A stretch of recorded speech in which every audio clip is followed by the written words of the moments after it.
Welcome, everybody, to Write Better Together. I'm John Myers. Hey, look, everybody. It's Emily Brooks. Hello, John Myers. Hey, Emily. What are we going to be talking about today? Well, we have quite the list yet again. We're going to have more call to action responses. We're going to have our Hey John Myers segment where I try to stump John Myers. We have our big idea, and today's big idea is. Do you want to say it? Sure. Today's big idea is every moment that you've lived in your life, every experience you've ever had, contributes to this very moment right now. There you go. I knew you could say it better than I could. Then we have our call to action and our closing. Awesome. Tell me to get out of my bubble or something. Yeah. So, John Myers, how have you gotten out of your bubble recently?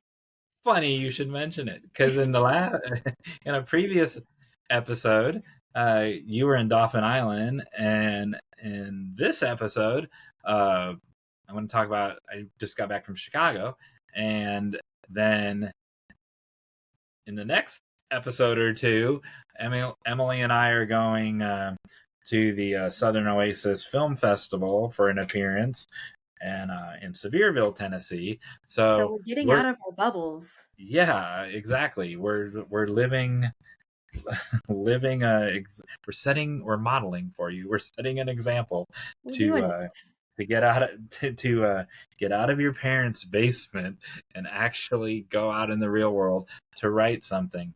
Speaking of parents' basements, yeah, wait a second. there's gonna be, first of all, Emily doesn't like that phrase, but I am allowed to use it because right here you can see that's actually my parents' basement. Because I went there this weekend while I went to Chicago. Both my parents are passed. However, that's the house. Actually, I never lived in that house, but it's the house that they've lived in ever since I went to college. We graduated from high school and went to college. While I was in high school, they were building this house that you saw, and then so I lived in the house next door where the neighbors live now. And but my two younger brothers grew up in that house. I did not go over to my neighbor's house and excuse me, can I take a picture of my bedroom from 100 years ago? And so I like our podcast is just like, I don't know. I reversed. I did the opposite of our advice. I went back into my bubble. I went back into my parents' basement. By the way, this is actually, look at that charming young man. That was me. Those of you watching on YouTube get to see a lovely picture of younger John Myers. Which we will put that in, like, under, when we put this episode up, we'll put it like on the Facebook page or something. Yeah, it'll be like in the show notes or something. Yeah, and so that's what I look like when I live next door to this picture that you saw. So the reflection upon that is, besides the fact that I ignored our podcast advice and went back into the bubble, is there was no one, literally no one, to support anything creative in that house. It was a sports house. I mean, I love my parents, but my mom was an accountant, worked for a bank. My dad was a sports guy. My brothers are sports guys, and there's creativity in both of those. So I actually said that a little bit more severe, but it's not creative where you're creating. We'll have a art versus product conversation some other day, but no, there were no writers, there were no artists, there certainly were no cartoonists, and no screenwriters, and in my family, period. And so such creative endeavors were almost even frowned upon. And so I got, I think in 5th grade, my parents got called into school because 5th grade John Myers was whenever I wrote in cursive, the dot over my eyes on every lowercase I drew little cartoon mosquitoes. And so if there were 50 eyes on a page, there were 50 mosquitoes on the page. I love it. And I I got in love it. trouble. And so my teacher calls my parents and into a conference because, oh, what a crime. I was Oh drawing cartoon no. mosquitoes all over my paper. And of course, my parents sided with with my teacher, and I got in huge trouble. And so that's where I was going with that. And that and I know there's people listening that have a similar non-supportive environment for their creative endeavors. Mm, It was put that book down and go grab a baseball. And no, that's not that's not who I was. And which is fine if you're the baseball person, that's totally fine. But that's not who I was. And it was not only was it not encouraged, it was discouraged. Within a year, my first time I had to get a social security card when I was some little kid, however, whatever that youngest age is that you get a social security card, I don't even know.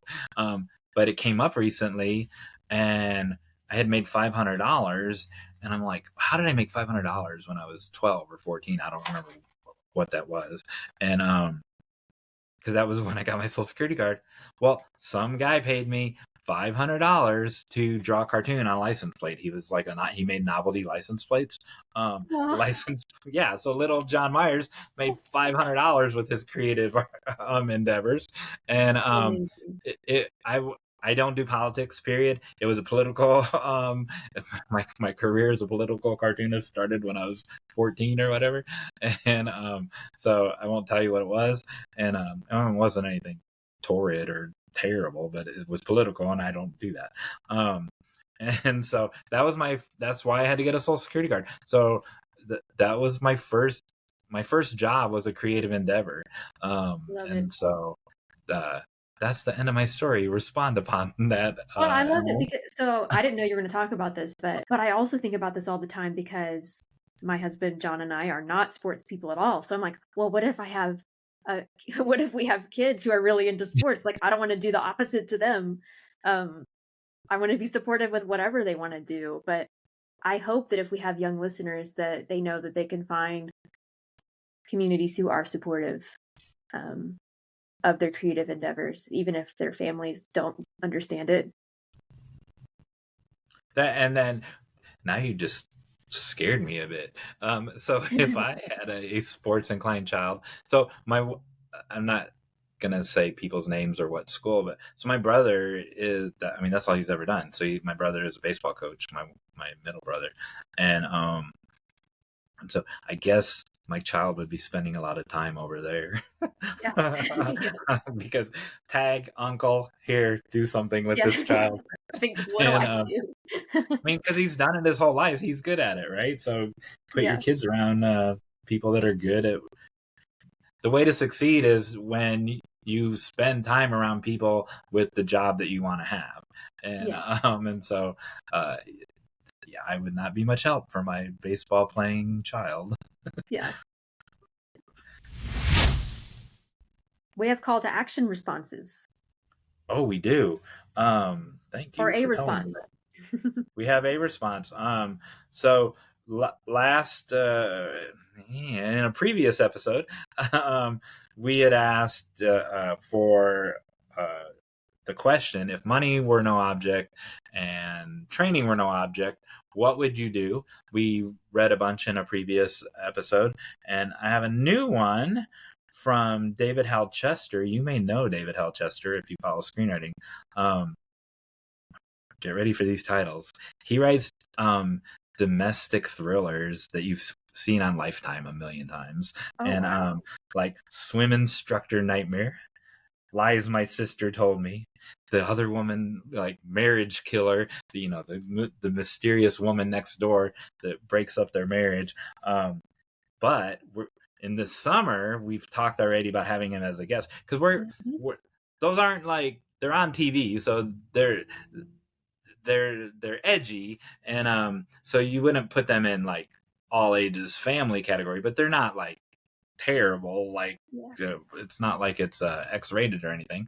And but he's writing a Christmas film, and so Nice. he's writing his first all ages family film, and so when he's farther along with it in the summer, uh, uh, we'll have him on as a guest Awesome. sometime. Once he's just starting now. So once he's made some inroads in it, and we'll talk about the differences, but like how you write this for Lifetime and how you write this to be family friendly.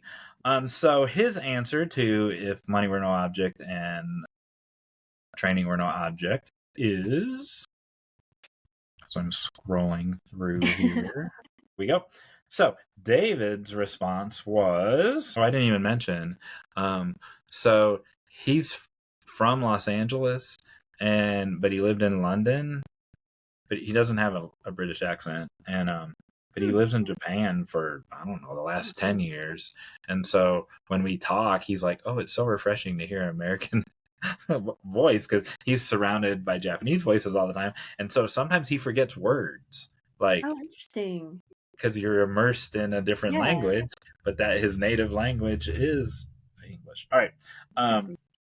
and obviously I don't have a British accent either. If money were no object, training were no object, David says, my wildest dream would be to bring my period drama Tilly to life. Tilly is based on a 1904 novel. I'll tell you why I'm chuckling in a second. By Helen Martin. It is an overlooked masterpiece, and my screenplay, which was placed as a finalist multiple times, is ripe for production. The only thing preventing me from doing it myself is a budget. I'd give anything to bring my story to the screen.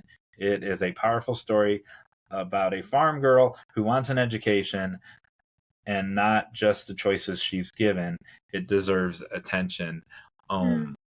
So we talked in a previous episode that I write a lot of things from 1899 to 1903, and I actually have a character named Tilly who in one of the films I've written, and he has a Tilly who's the protagonist in one in 1904. So I'm sure we both did research to find out that was a popular name, maybe. Nice. And I don't want to speak for him, but that's how my Tilly wound up. She's a teenager, 18 or 19 or something, and so I had to go back. Let's say it was 1903. I went back 18, 19 years to see what the popular names were of that, I'm and sure then we've all looked up names. Like it looks like we're all having babies. Like at least for me, like I'm always looking up baby names, but it just for like story ideas. I've never had a baby. I just want to add too that I love the confidence of someone who says my story deserves attention because Oh, I do I'm just too. like, "Oh, it might be good. I don't know. I don't know. You tell me." But I love just that confidence of like this is a powerful story and it deserves attention. and I think we can all do that. David's very humble, and but Mm, he's had so much success, yeah. and but that, speaking of babies, that's like his baby. That one hasn't been made yet, Yeah. where he's had these other thrillers made. So I there hope you you get go. to make that film. And if I, you I do, please let us know. so yeah, we will. We want to be the first to know, Yes, David. for sure. All right, what's next? Hey, John Myers. Oh no, Do you know no, about I don't. so well Whatever you this is, might. I don't. You might. Do you know about Incan Kipu? Why, yes, I have a book right here. I'm the leading expert on the internet of whatever you just said. No, I don't. So I'm sure you're familiar with um like like original writing, like cultures discovering how Yeah, to share information. So they're doing hieroglyphics and image-based writing. Well, turns out the Incans, for a long time, we thought had no form of writing, that they were not writing at all. But it's been recently discovered over the past like maybe 6 years that they were writing, but they were using strings. So you think about in that area they were using they had a lot of fibers. They had alpaca and camel, and so they were making a lot of thread, and they actually would string all of those together and make a tap, kind of like one of those wall hangings that like everybody has now. Um, but each string was twisted in a certain way. It was a certain color. It was a certain type of fiber. It was had knots in it that would. It was basically a language. These have to be true, Emily. What if one No, day I just come up with a crazy fact that's not true, but I'm just like try to convince you that it's true? yeah, that could happen someday. No, I believe you. Um, I can't remember his name, but there's this entomologist guy on Instagram, and one of his hobbies is that he collects weird languages. And there's a Mm. language, and so I do WriterCon as a speaker every year in Oklahoma City, and they have their own language. And I actually told the publisher, my editor's father, about this language, and he didn't know about it, so I stumped him with it. And so, but this language, and it has a name, It's not which will Jonesian, be in is the it? show notes because I don't remember. Um, and but it is ba- it's all based on actions, and so Oh. it's based. There are other languages like that, but this one is based on breaking and entering actions. And so if you break into someone's house through the air conditioner window, that means a certain word. And then if Mm. you break down the back door and enter through the kitchen, that means a certain word. And so Oh. there's it's a formal language, and there's just like you know how people study Klingon and from Yeah, Star yeah. Trek. There's a whole guide of what every breaking and entering action, what word it represents. That's insane. So, I know. So I check love out the just show like notes, and we'll tell you learning. what the name of that is. And then I don't even understand what word you said that where you Well, stumped me to of be the fair, I thread don't even language. know if I pronounced it correctly. It's spelled Khipu, and I'll share the article about it in our show notes so that y'all can, because there's like a little picture and stuff, which I'll also And you put. can throw it up on the place where I I put will. the picture of my parents' house. I will do that. All right. But we're talking about the topic of things, in your past leading you to where you are now. And it's the same thing with language and the way that our cultures have developed is we started somewhere. And Yeah, somehow exactly. we ended up with what we have now. And I know as an English speaking person, I wish things had gone a little differently with our language. I can't even imagine trying to learn English. It's so complicated, but I It love is it at the very same complicated. time, I guess. What if you could speak a different language, what would it be? Oh, that's really hard. Well, I do know quite a bit of Spanish, mostly because where we live, that's like if you're likely to meet somebody who speaks a different language, they're probably speaking Spanish. So it's very convenient. I would love to learn sign language. Oh, yeah, so would I. Yeah, But that's big. you wouldn't want to learn the breaking and entering language. No, not really. All right. All right, so So today is the big idea. sorry, I No, didn't go mean to ahead. interrupt you. Well, yeah, so you came up with a big idea today, so I'm really curious what inspired that for you. Um, so the big idea is what made me think of it. So the big idea is every moment. So first of all, this I have life tenants, and I said in an earlier episode that whenever a life tenant comes up, I've never put them all on a list. And so the Mm. big idea is actually one of my life tenants. We'll start collecting them, and then and I don't want to force them to happen, and so I want them to come up organically. Um, and so a year from now, we'll have this little list of some of my life tenants all in one place, and I will be happy about that because I've never collected them. And so uh, the life tenant slash big idea for this episode is every moment that you've ever experienced in your entire life impacts this moment right now.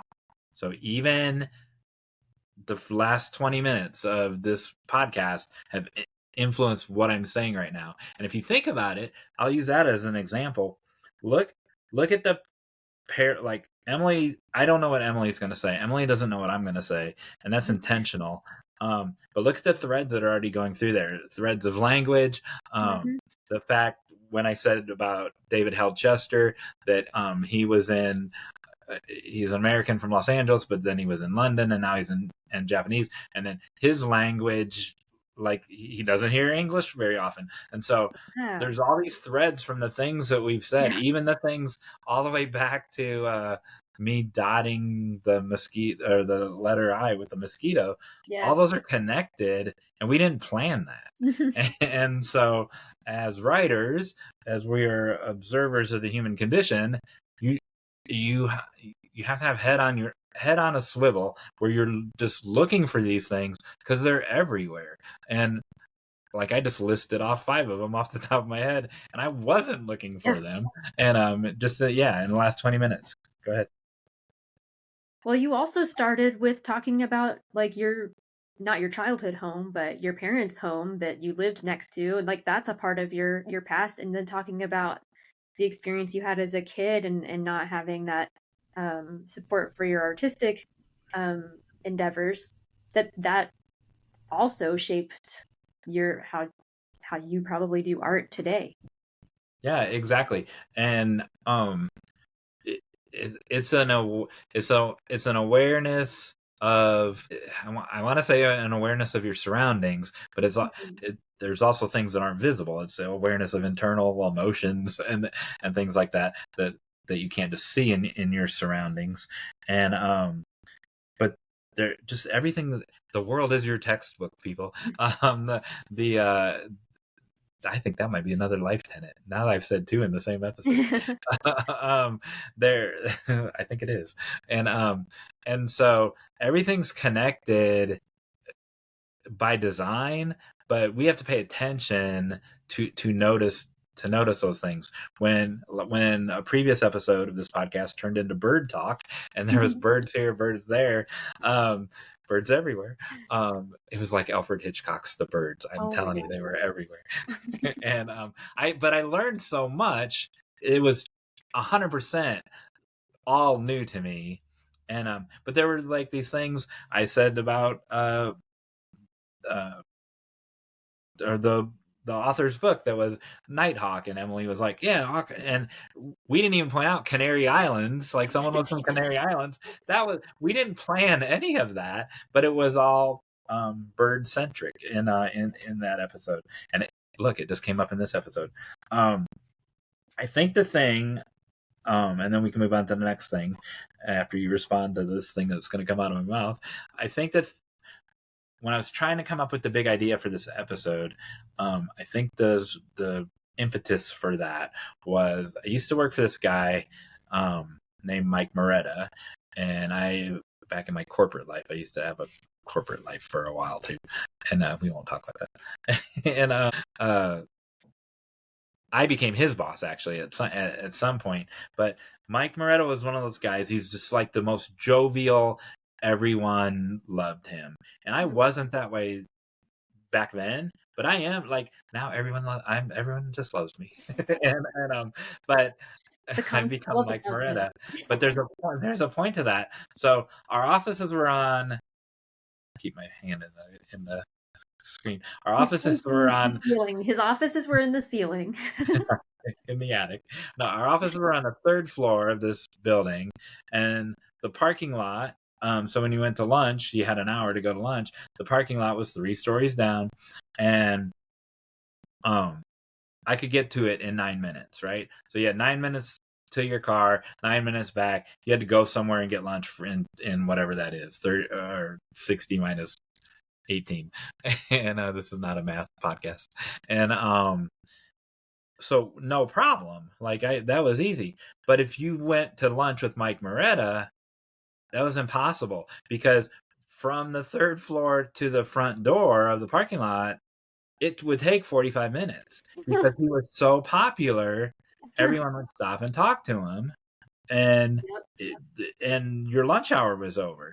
And so, and then I think about that because now that happens to me. I won't say the building, but Emily knows the building. So my office was in the basement. To get to the front door when I was new, but even before Emily knew me in grad school, I could do that. I could get to my car in 5 minutes. But if I were to do that now, it takes a half hour because everyone stops and Yeah. talks to me, and students Oh, and coworkers and everything. And so, how does that impact the writer's life? Is we so Emily and I both have very full lives, and and to build this new organization with this podcast in lives that are full with uh like I don't know how Emily does it. We're gonna have someday in the future Pinar Tarhan come on. She's an author and talk about time management. I think she might be a good one for that would be amazing. that. And but mine, I have everything scheduled for 20 hours out of 20 because I don't sleep for 20 out of 24 hours, and but I leave 15-minute gaps to get from one place to the next, so nothing can Mm, go wrong, right? Nothing that my 15-minute gaps cannot take a half hour because I already have something coming up. And yeah. so that's the Mike Moretta effect, if you want to call it that. I've taught my students that before, and I've written Mike Moretta up on the board, and I've called it the Mike Moretta effect. Some guy that I knew 30 years ago is like Yeah. being mentioned on this podcast that we don't That's even. official. Well, like that's official podcast vocabulary now. Yeah. The Mike Moretta effect. Perfect. Yeah. And I have no idea where he is now, and my students certainly they weren't even born when I worked with the guy. And but it's a that's how every moment in your entire life impacts the moment right now. That experience of taking 45 minutes to get to my car is still impacts my life right now, and it Hmm. impacts my Yeah. writing and impacts my schedule as a writer. And I learned that from him. So I write a lot of memoir, and so I especially relate to this because, well, and I've been through therapy. And like therapy, a lot of that is, well, why do I feel this way? Why do I think this way? And it usually has something to do with your past. And so memoir is often drawing on that. Um, where did I, like, what were these experiences in my past that have led me to the way that I think, the way that I feel about things? Um, the what have led to my fears or to the things that I'm stronger in. Um, so I'm curious too. So you don't really write any memoir, right? Other than when I had to. So Gotcha. correct. So And how do you draw from your life experiences in your writing? so when you said that, we are pro therapy at Write Better Together, by the way. Oh, for And sure. when you said that, it, actually, it was anticipating how I was gonna. I didn't know you were gonna ask me that, but I was anticipating how I was gonna. What I was uh, Oh, gonna. he's looking at his bookshelf again. I'm looking at my bookshelf again. So this is like I have two books by him, but we'll use this one. This is Bill Idelson's writing class right here, and Mm. so he's a TV writer. He wrote like on he's gone now, but he wrote like on Andy Griffith and Get Smart Oh, and like nice. those old timey shows, and but they're shows you've heard of, and this is one of his students. Like he does have a book now. Tell him I'm looking at the bookshelf again. Um, He's looking at the bookshelf again. This is the part of that the podcast where John Myers looks at his bookshelf. me shaking my head that people can't see and looking at the bookshelf. So there's another one that also kind of has this book inside it, where he's reflecting upon those days. And one of his students wrote down everything that he ever taught in these sessions around a round table, and they were full of his life experiences that wind up in the writing room as a Yeah. writer. But what I mean, those were like from the 60s. Those were from for even when he was writing, it was before I was born, and when he started, and so he would call it psychoanalysis. You need to go to psychoanalysis, and because that's what they called it back then. And but he was a big proponent of it because you discover yourself and you learn about yourself, and every moment of your life that you've lived experiences this moment right now, and you're writing in this moment right now, and it helps you know who you are. So you're an observer of the human condition, but you're one of those humans, right? You're also an observer of your own internal condition. That reminds me that actually today, so I taught a class today, and we're in the unit where my students are about to write a research essay on a short story, specifically about the like historical, social, economic context of the stories and the authors.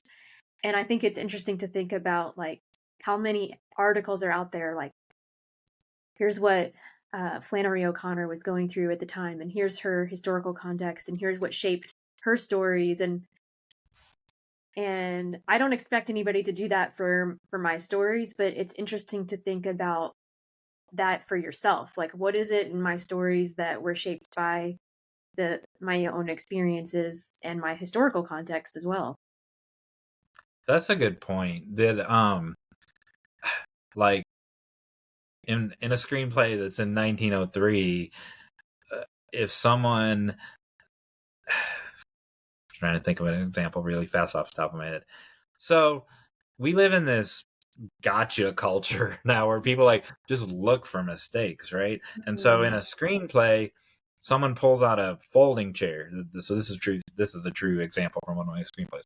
Someone pulls out a folding chair. I have to make sure folding chairs existed in 1903, which they did, right? Because someone's going to challenge that and go, they didn't have folding chairs back then. But guess what? That example actually happened, and I already knew that it did because it was patented in 18 whatever, but they became popular in 1901 or 1902. So a normal person would have a folding chair. A normal civilian would have a folding chair in 1903, where 5 years earlier, maybe only a church or a school might have folding chair, right? So you have to know that stuff, and that's why I don't write historical fiction. That's why I write fantasy. I don't have to back up anything. I just made it up. Except that's a good point. Well, maybe even in fantasy you can play with physics too, but you have to be like clear about it. Yeah, that's a good point. My first reason, this is a different episode, but my first reason is because you don't have to deal with cell phones because there aren't any, and so I don't have to knock out all the cell phones and whatever. But like, I don't want you to think I'm writing like war movies or anything like that. They're all like rom-coms and comedies, but they just, and not everything I've written has taken place back there. But I've written three different things from 1899 to 1908, and maybe 4 things, and so I just kind of know like pop. I call it pop because I'm from Chicago, but soda pop was invented during that time, and cream cheese is becoming popular during those time. And so I know all those things, and it's also a shortcut now because I know like. If I were to write something about 1945, well, what do I got to start all over. I don't know what's happened in 1945. Oh, there was a war. All right. Yeah, we have different experiences too, just being like in a different generation, like growing up, like being kids at different times. And it makes me think too of our our episode 0, you talked about cultural inventory. So sometimes our cultural inventory isn't just our experiences either. It's like the media that we consumed. Well, so that was the bow that I was going to put on this, was that. Oh, I stole it. Sorry. No, I like that you stole it. That's so the media version of every moment that you ever lived in your real life impacts this right now is your cultural inventory, because everything, every bit of media you've ever consumed, every radio show, every TV show, every song on the radio, every bit of advertising. So you have one in your human life and in your personal interpersonal relationships, and then you have one in your the amount of media that you consume. Yeah. I love it.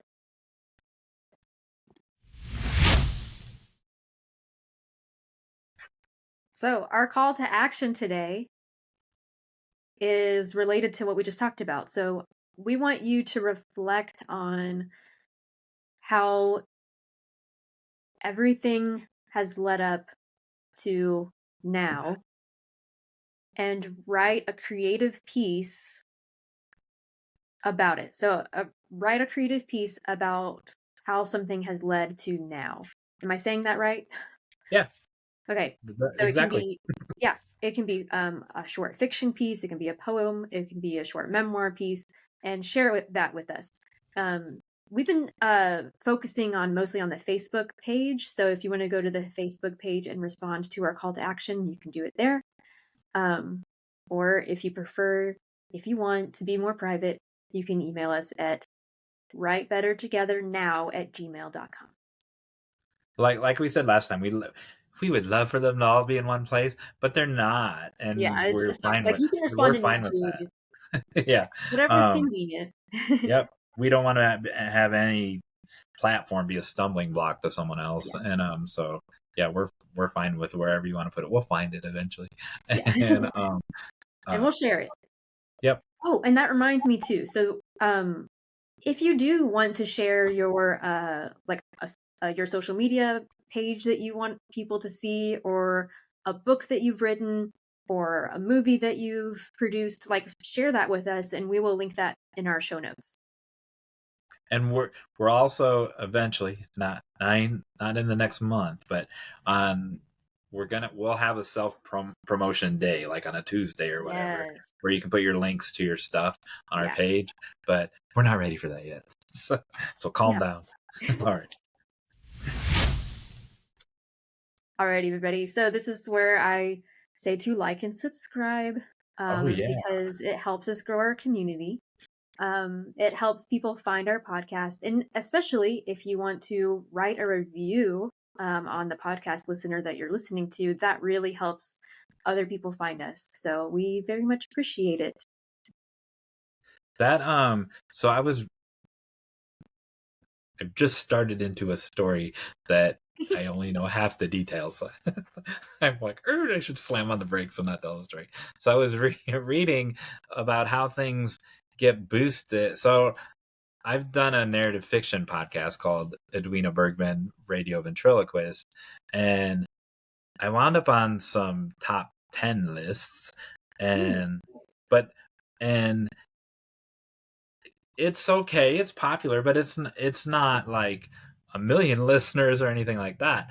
And so I was trying to figure out how I did that, and it really the thing that boosts it, and every service probably isn't the same. So that's my caution why I shouldn't have started telling this story. But the thing I read was when you share our podcast, that like that's like super steroids for the podcast, right?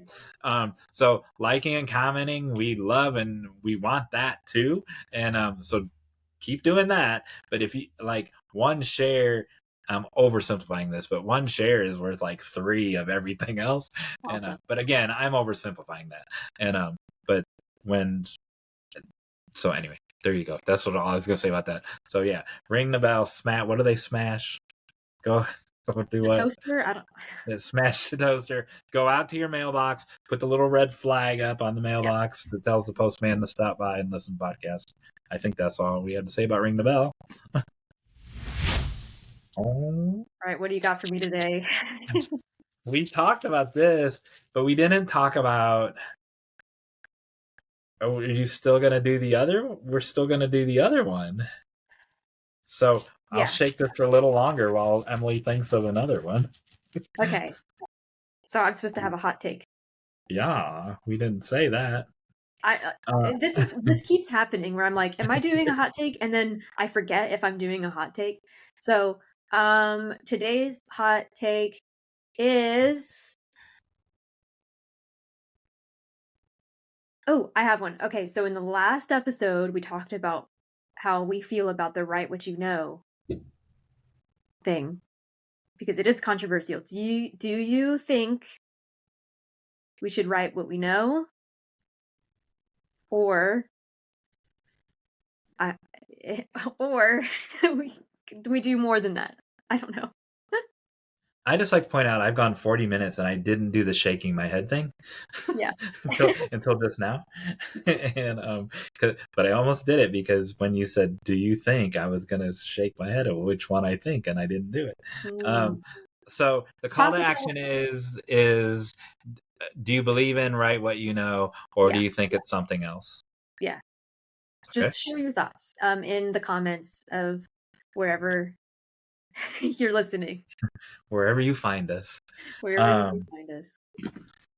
all right, and then um, the it's I like that Emily like had to think of it off the top of her head, and so don't think that that's a negative or that I was forcing her to do that. Okay. It's good. This a final moment is eventually gonna end up being in your hands, viewers, listeners, Yes.